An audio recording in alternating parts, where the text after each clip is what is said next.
So hello everyone, ये हमारा lecture number 7 है बिजनेस लॉ का। आज हम देखेंगे इनविटेशन टू ऑफ़र, स्टैंडिंग और ओपन ऑफ़र। अभी इनविटेशन टू ऑफ़र क्या होता है कि आप एडवर्टाइजमेंट देखते हो तो वहाँ पे आपको क्या किया जाता है, आपको बुलाया जाता है, मतलब इनडायरेक्टली बुलाया जाता है। वो पूरी जनरल ऑफ़र होता है, मतलब किसी एक स्पेसिफिक पर्सन के लिए नहीं होता है। For example, price list, advertisement, window display, tenders, company shares, catalogs, etc. are simply statement of intention. They are not regarded as offer. They are invitation to others to make offer. A quotation of price is not an offer but an invitation to a customer to buy an offer. जैसे कि auction cell होती है तो उसके अंदर क्या price list दिया जाता है, मतलब यहाँ से लेके यहाँ तक आप कुछ भी प्राइस बोल सकते हैं। तो जो सबसे ज़्यादा प्राइस बोलेगा उसको वो प्रोडक्ट मिलेगा। अब यहाँ पे एक एग्जांपल दिया है, और मेरी statement of price is not considered as an offer to sell. यहाँ पे एक केस लॉ है हार्वे वर्सेस फेसी का। 3 telegrams were exchange between Harvey and Facey. तो ये जो हार्वे कंपनी थी उसने फेसी कंपनी टेलीग्राम किया और पूछा कि will you sell us your Bumper Hall Pen. Harvey ने फेसी को पूछा, तो फेसी ने हार्वी को क्या रिप्लाई दिया कि lowest price of Bumper Hall Pen ₹900, euro 900। तो उन्होंने हाँ ना में जवाब नहीं दिया, उन्होंने खाली बोला कि सबसे कम प्राइस हमारे पास हॉल पेन की 900 यूरो वाली है। तो जो हार्वे कंपनी थी उन्होंने क्या बोला, we agree to buy Bumper Hall Pen for the sum of euro 900 asked by you. तो उन्होंने क्या बोला कि हम आपका पेन खरीदने के लिए रेडी है 900 यूरो में। बट यहाँ पे क्या हुआ है कि जो हार्वे फेसी कंपनी है उन्होंने इनको सेल करने का कुछ बोला ही नहीं, उन्हें खाली उसको प्राइस लिस्ट बताई है।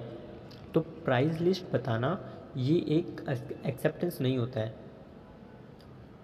It was held that there was no contract between Harvey and Facey only supplied information and there was no offer to sell. यहाँ पे खाली इन्फॉर्मेशन प्रोवाइड की गई है कि हमारे पास सबसे कम पेन 900 रुपये वाली है, 900 यूरो वाली है। So therefore there was no offer to sell. अभी यहाँ पे देखेंगे हम ऑफ़र और इनविटेशन टू ऑफ़र में क्या डिफरेंस है। ऑफ़र मतलब मैंने आपको बताया था कि पिछली वीडियो में हमने देखा था जो रेडी टू यूज़ होना चाहिए, कि मतलब अगर आपने एक बार ऑफ़र दे दिया तो सामने वाला उसको एक्सेप्ट कर लिया तो आप दोनों के बीच में लीगल रिलेशन क्रिएट हो गया। बट इनविटेशन टू ऑफ़र ऐसा होता है कि वो सामने वाला जिसने ऑफ़र दिया है, जो कंपनी ऑफ़र देगी, वो उसको बाद में आपसे ले भी सकती है।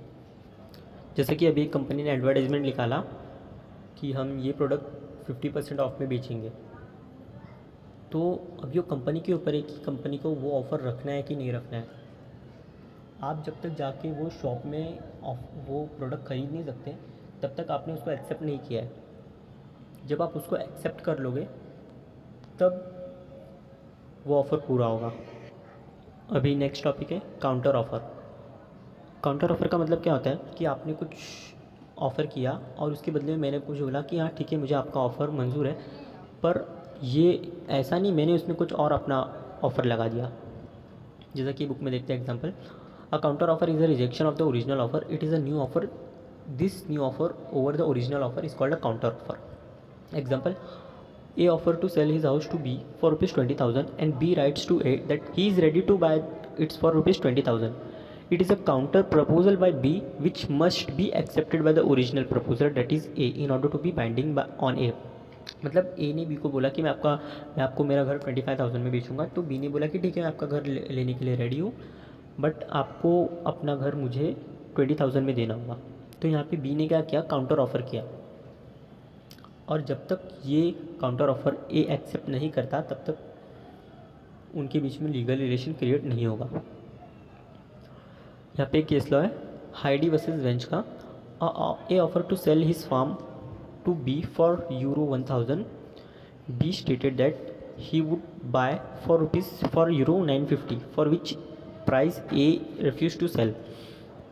B then express his willingness to buy for €1 1000 euro. A ने बी को बोला कि मैं, यहाँ पे हम यूरो को रुपीज़ में ही कन्वर्ट कर लेते हैं तो रुपीज़ समझ में आएगा। ए ने बी को बोला कि मैं आपको अपना फार्म 1000 यूरो में सेंड करूँगा, तो उसने बोला कि नहीं, मैं 950 रुपीज़ ही दूँगा, मीन्स 950 यूरो ही दूँगा। तो ये क्या हुआ, काउंटर ऑफ़र किया बी ने। तो यहाँ पे क्या हुआ कि फिर बाद में ए ने फिर से बोला कि नहीं, मैं आप 1000 रुपीज़ में ही बेचूँगा। तो यहाँ पे क्या, दोनों के बीच में कॉन्ट्रैक्ट नहीं हुआ, क्योंकि दोनों पार्टी को रेडी होना चाहिए कॉन्ट्रैक्ट के अंदर।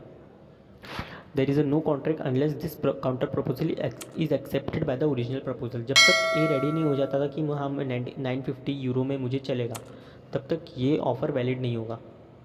जब दोनों भी इसके ऊपर एक ही टर्म्स एंड कंडीशंस के ऊपर रेडी होंगे, तब जाके वो ऑफ़र वैलिड होगा। सो थैंक यू एवरीवन, यहाँ पे हमारा ये टॉपिक ख़त्म होता है। अभी नेक्स्ट वीडियो में हम एक्सेप्टेंस के बारे में पढ़ेंगे। Till then, thank you everyone, bye bye, have a nice day.